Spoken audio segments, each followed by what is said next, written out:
आउ एक सुंदर कहानी को मो समस्त को स्वागत जनाऊँगी। आज एक नियारा गप गपटीर ना हूँ भाग्य बनाम कर्म। भाग्य बड़ ना कर्म बड़।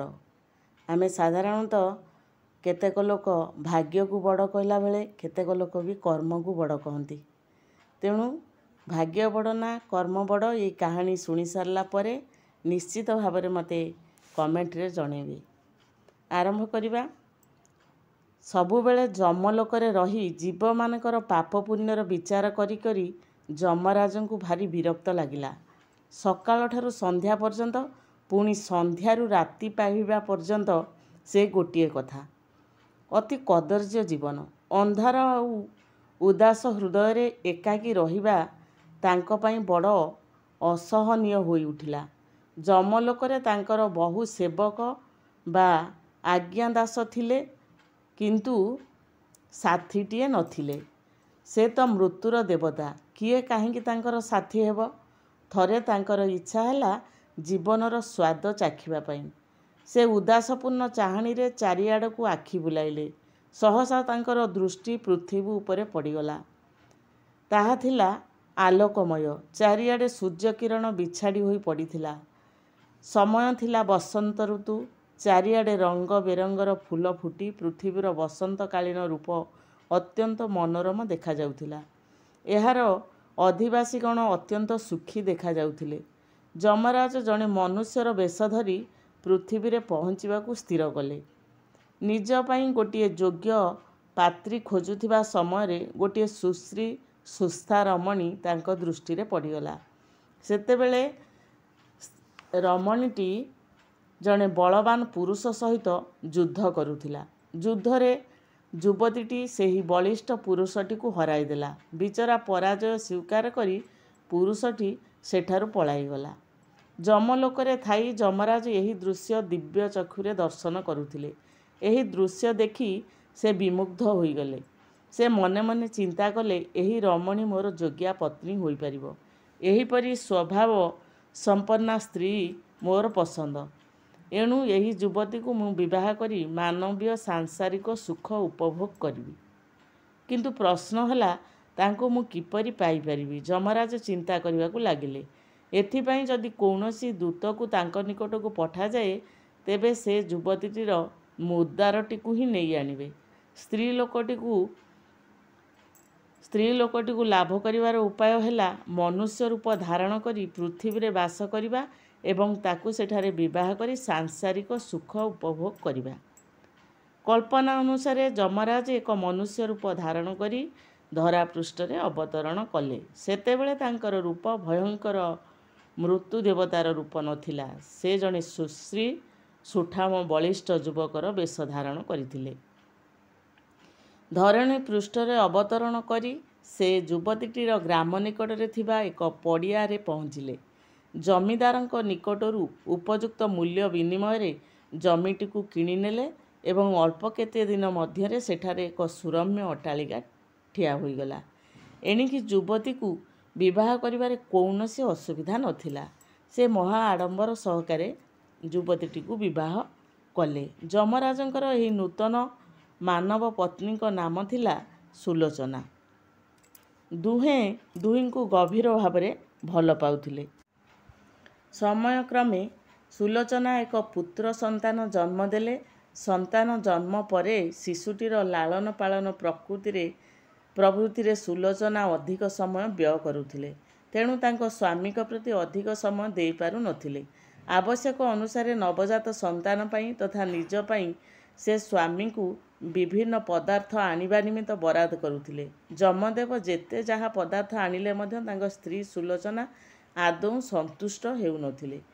बराद परे बराद मान से केवल स्वामी को देई चलीथिले। एणिकी स्वामी स्त्री मध्य छोट छोट कथारे पाटितुंड हेउथिला। सुलोचना प्राय सबुबेले निज स्वामी सहित कलिकजिया करुथिले एवं नाना भावरे तांको दोष देउथिले। समय सहित ताल देई सुलोचना चिड़चिड़ा स्वभाव बढ़िबाकू लागिला। घरे सर्वदा अशांति लगी रहिला। एहा व्यतीत सुलोचना बयस क्रमे बढ़ुथिला। से युवतीरू ପୌଢ଼ା ହୋଇ ବୃଦ୍ଧା ଅବସ୍ଥାରେ ପହଞ୍ଚିଥିଲେ ମଧ୍ୟ ଯମରାଜଙ୍କ ବୟସ ସେହିପରି ଯୁବ ଅବସ୍ଥାରେ ହିଁ ଅଟକି ଯାଇଥିଲା। ସେ ପ୍ରଥମରୁ ଯେପରି ସୁଶ୍ରୀ ବଳିଷ୍ଠ ଦେଖାଯାଉଥିଲେ, ବର୍ତ୍ତମାନ ସେହିପରି ଦେଖାଯାଉଥିଲେ। ସାଂସାରିକ ଜୀବନଯାପନ କରୁଥିବାରୁ ଯମରାଜଙ୍କ ଆୟ ମଧ୍ୟ ସୀମିତ ହୋଇଯାଇଥିଲା। ସେ ଅର୍ଥର ଅଭାବ ଅନୁଭବ କରୁଥିଲେ ମଧ୍ୟ ନିଜର ଦେବତ୍ୱ ପ୍ରଭାବରେ ତା'ର ନିରାକରଣ କରିବାକୁ ଚାହୁଁନଥିଲେ। ସେ ଯେତିକି ଆୟ ବର୍ତ୍ତମାନ କରୁଥିଲେ, ସେଥିରେ ପରିବାରର କ୍ରମବର୍ଦ୍ଧିଷ୍ଣୁ ବ୍ୟୟର ହାର ବହନ କରିପାରୁନଥିଲେ। ସବୁବେଳେ ପ୍ରାୟ ନିଅଣ୍ଟିଆ ପରିସ୍ଥିତି। ସୁଲୋଚନା କିନ୍ତୁ ଚାହୁଁଥିଲେ ତାଙ୍କର ସ୍ୱାମୀ ଅତ୍ୟନ୍ତ ଧନଶାଳୀ ହୁଅନ୍ତୁ। ସେମାନେ ତୁଳି ତଳ୍ପ ଶଯ୍ୟାରେ ଶୟନ କରନ୍ତୁ, ଏଇଭଳି ତାଙ୍କର ମନୋଭାବ ଥିଲା। ଘରେ ଆୟ ବଢ଼ାଇବା ପାଇଁ ଯମରାଜ ବୈଦ୍ୟ କାମ କରିବାକୁ ଚିନ୍ତା କଲେ। ସେ ବିଭିନ୍ନ ଚେରମୂଳିକା ସଂଗ୍ରହ କରି ବିଭିନ୍ନ ରୋଗର ଉପଶମ ପାଇଁ ନାନାବିଧ ଔଷଧ ଗୁଳିମାନ ତିଆରି କଲେ ଏବଂ ଚିକିତ୍ସା ଆରମ୍ଭ କଲେ। ବହୁ ଲୋକ ଆରୋଗ୍ୟ ଲାଭ କରିବାରୁ ତାଙ୍କର ଖ୍ୟାତି ଧୀରେ ଧୀରେ ବଢ଼ିବାକୁ ଲାଗିଲା। ସେ ମଧ୍ୟ ବହୁ ଅର୍ଥ ରୋଜଗାର କଲେ। କିନ୍ତୁ ତଥାପି ସୁଲୋଚନାର ସ୍ୱଭାବ ବଦଳିଲା ନାହିଁ। ସେ ଦିନକୁ ଦିନ ଆହୁରି ରୁକ୍ଷ ହୋଇଗଲେ। ସବୁବେଳେ ସବୁ କଥାରେ ସେ ନିଜ ସ୍ୱାମୀଙ୍କ ଉପରେ ଚିଡ଼ୁଥିଲେ। କ୍ରମେ ପରିସ୍ଥିତି ଏପରି ହେଲା ଯେ ସୁଲୋଚନାଙ୍କ ପାଟି ଶୁଣିଲେ ଯମରାଜ ଭୟରେ ସେ ସ୍ଥାନ ଛାଡ଼ିଦେଇ ପଳାଇ ଯାଉଥିଲେ। ପୃଥିବୀର ସାଂସାରିକ ଜୀବନ ନିର୍ବାହର ମୋହ ଏଥର ଯମରାଜାଙ୍କର ଭାଙ୍ଗିଗଲା। ଏକାକାର ଜଞ୍ଜାଳମୟ ଜୀବନ ଅପେକ୍ଷା ଯମଲୋକର ଅନ୍ଧାର ଆଉ ଉଦାସପୂର୍ଣ୍ଣ ଜୀବନ ବହୁ ଗୁଣରେ ଭଲ ବୋଲି ସେ ଅନୁଭବ କଲେ। ସୁଲୋଚନାର ସଂସାର ଜଞ୍ଜାଳ ମଧ୍ୟରେ ଆଉ ବାନ୍ଧି ହୋଇ ନିଜକୁ ରଖିବାକୁ ସେ ଚାହିଁଲେ ନାହିଁ। ଦିନେ ସମସ୍ତଙ୍କ ଅଲକ୍ଷ୍ୟରେ ସେ ଯମଲୋକକୁ ପଳାଇଗଲେ। ସ୍ୱାମୀ ନିରୁଦ୍ଦିଷ୍ଟ ହୋଇଯାଇଥିଲେ ମଧ୍ୟ ସୁଲୋଚନାର ଚିନ୍ତା ନଥିଲା। ସେ ସର୍ବଦା ନିଜ ପୁତ୍ରର ଲାଳନ ପାଳନରେ ସମୟ ବ୍ୟୟ କରୁଥିଲେ। ଆବଶ୍ୟକତାଠାରୁ ଅଧିକ ପରିମାଣରେ ସ୍ନେହ ଶ୍ରଦ୍ଧା ପାଇ ପୁତ୍ର ଦେବଦତ୍ତ ଅଳସୁଆ ଆଉ ଗୋଟେ ନିଷ୍କର୍ମା ହୋଇଗଲା।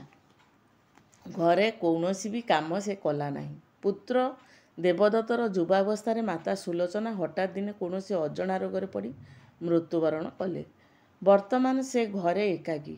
ସେ କିଛି ମାତ୍ର ପାଠଶାଠ ପଢ଼ିନଥିଲା କିମ୍ବା କିପରି କ'ଣ ରୋଜଗାର କରିବାକୁ ହେବ ତାକୁ ଜଣାନଥିଲା। ତଥାପି ତ ପେଟ ପୋଷିବାକୁ ହେବ। ତା'ର ପିତା ବୈଦଗିରି କରୁଥିବା ସମୟରେ ସେ କୌତୂହଳବଶତଃ କେଉଁ ରୋଗ ପାଇଁ କେଉଁ ଔଷଧ ଗୁଳା ଦିଆଯାଏ ତାହା ଅଳ୍ପ କିଛି ଜାଣିଥିଲା। ସେ ଏବେ ସେହି ଧନ୍ଦା ଆରମ୍ଭ କରିଦେଲା। ପିତାଙ୍କ ଦ୍ୱାରା ପ୍ରସ୍ତୁତ ଔଷଧ ଗୁଳିମାନ ସେ ବିକ୍ରୟ କରି ପେଟ ପୋଷିବାକୁ ଲାଗିଲା। ଥରେ ନିଶାର୍ଦ୍ଧରେ ଯମକୁମାର ଦେବଦତ୍ତ ପିତାଙ୍କ ଅନ୍ତର୍ଦ୍ଧାନ ବା ନିରୁଦ୍ଦିଷ୍ଟ ସମ୍ବନ୍ଧରେ ଗଭୀର ଭାବରେ ଚିନ୍ତା କରିବାକୁ ଲାଗିଲା। ଚିନ୍ତା କରୁଥିବା ସମୟରେ ସେ ନିଦରେ ଶୋଇପଡ଼ିଲା।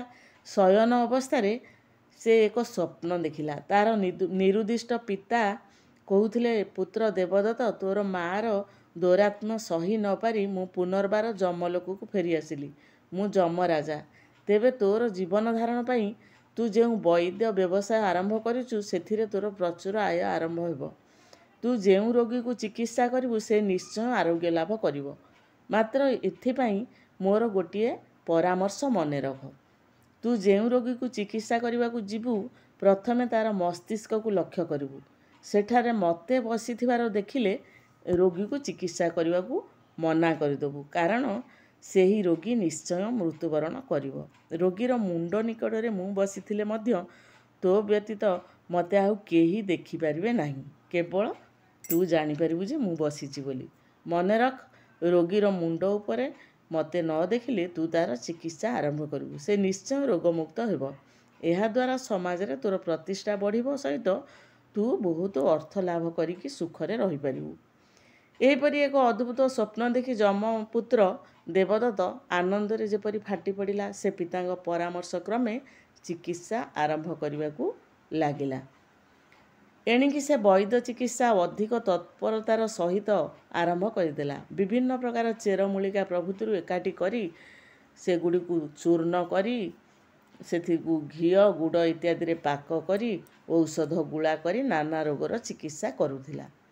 ସେ ଯେଉଁ ରୋଗୀ ଘରକୁ ଚିକିତ୍ସା କରିବାକୁ ଯାଏ, ପ୍ରଥମେ ତା'ର ମସ୍ତକ ଆଡ଼କୁ ଚାହିଁଦିଏ। ଯଦି ସେଠାରେ ନିଜର ପିତାଙ୍କୁ ବସିଥିବାର ନ ଦେଖେ, ତେବେ ସଙ୍ଗେ ସଙ୍ଗେ ଚିକିତ୍ସା ଆରମ୍ଭ କରିଦିଏ, ନଚେତ୍ ମନା କରିଦିଏ।